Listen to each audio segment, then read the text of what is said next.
Simula nung bata ako guys, ang tuyo talaga, paborito ko na to. Sabihin guys, kapag nagulam ka ng tuyo, is walang wala ka na, no? Yo, what's up guys? Welcome back dito sa ating vlog. And for tonight's video ay syempre dahil dinner time ay kakain kami ngayon. At syempre, ang ulam namin ay sobrang sarap mga kaibigan. No? Ito po ay ubod ng niyog na ginataan. So, alam ko pamilyar po to sa inyo. Pero hindi ko po alam kung ang karamihan sa inyo ay nakakain na. Ang masasabi ko lang po ay napakasarap nito. So, ayan. And syempre, ito yung paborito ng bayan, tuyo. So, ayan. Tara, mga kaibigan, kain po tayo. At syempre, bago po tayo kumain, ay yan, magpe-pray muna tayo. So, ayan, syempre, hindi kasi alam na mag-vlog ako kaya kumakain na siya. So, syempre ako bago kumain, magpe-pray muna. And in the name of the Father, the Son, the Holy Spirit. Amen. Lord, maraming salamat sa mga blessings, sa mga pagkain na hinahanda nyo sa amin araw-araw. At patuwarin nyo rin po kami, Lord, sa mga nagagawa namin kasalanan. At sana patuloy nyo po kaming gabayan. At bigyan pa po ng maraming blessings, pagkain, pera. At sana good health link po kami. At ikaw na pong bahala sa amin sa pang-araw-araw.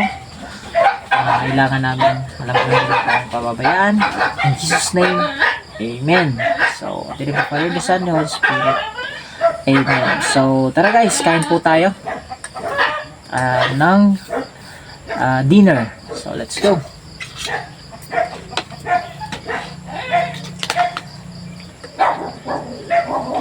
So, ito ay ubod na ginataan.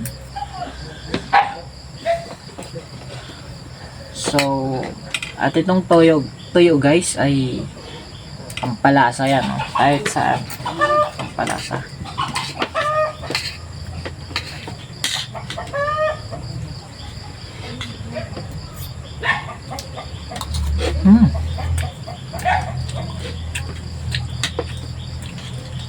Yummy.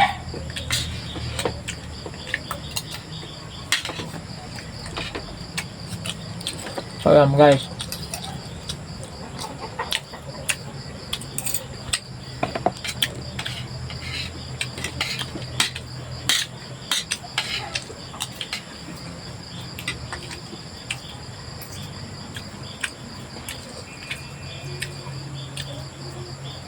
Tuyo.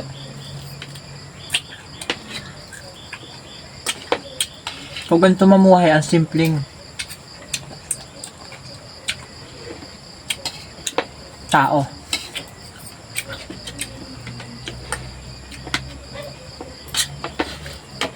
So, yung baby boy nga namin, mga kaibigan, ay tulog na po. Pinatulog ko na kasi sobrang kulit.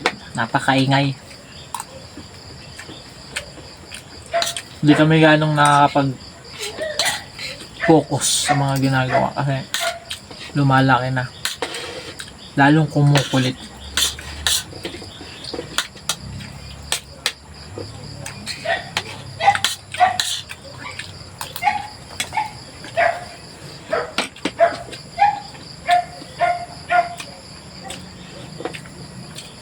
Simula nung bata ako guys, ang tuyo talaga, paborito ko na to.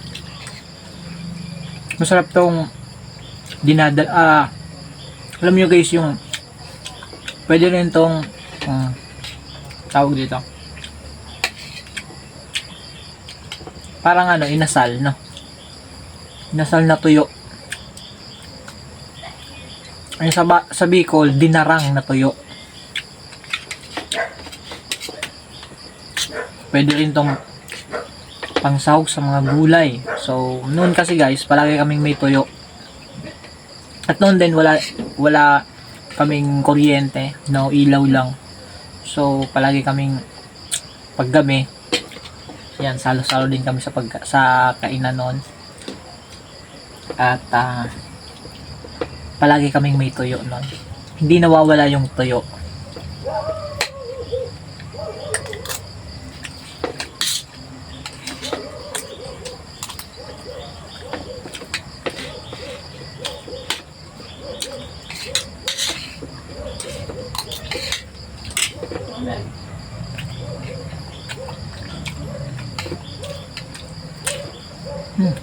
Sabi, sarap ng combination ng dalawa.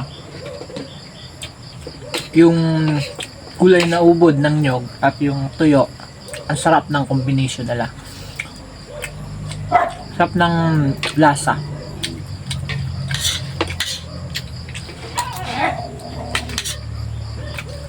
Itong tuyo guys, pinirito to. So, pinirito to ni Madam Sally.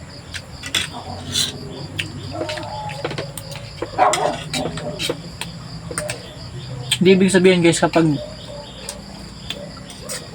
nagulam ka ng tuyo is wala ka na, no? Hindi ibig sabihin kapag nagulam ka ng tuyo, poor ka na. Hindi ibig sabihin yun guys, no?